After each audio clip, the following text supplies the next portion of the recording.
If you like natural looking makeup and you have mature skin, you're in the right place. It's my thing.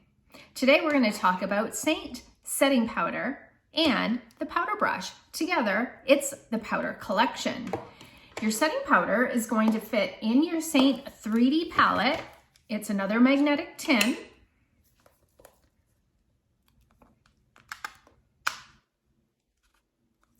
The powder brush is designed to perfectly fit across that tile. Why do we want setting powder? With mature skin, we do have these fine lines and wrinkles, the laugh lines. Those are moving areas. Our cream makeup is a product that doesn't dry out. It's amazing for mature skin, but we need to keep it in place. So setting powder is going to help to set that.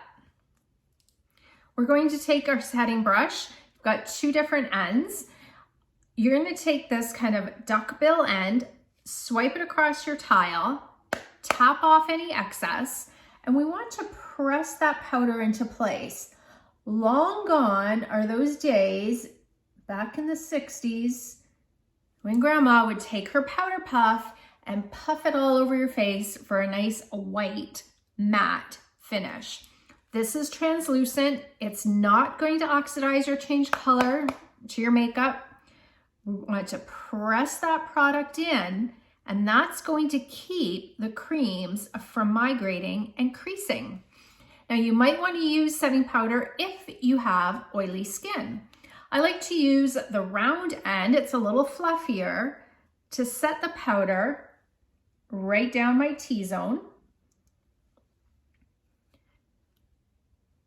And anywhere where I might find creasing.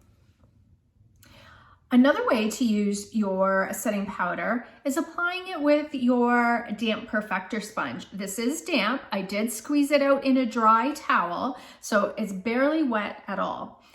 But what I like to do is just swipe it across the tile, picking up just a bit of product, and it would be the same thing. This is especially great if you have oily skin and you want to powder a large area, but even under your eyes, you can just be precise and press it in. Together, your Vanilla Dust Setting Powder by Seint and the powder brush make up your powder collection. When you buy it as a collection, you're gonna save 20%.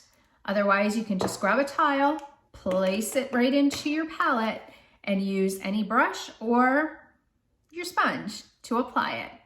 I hope this helps. Follow me. I've got all kinds of tips for my mature skin ladies, especially if you like natural looking makeup.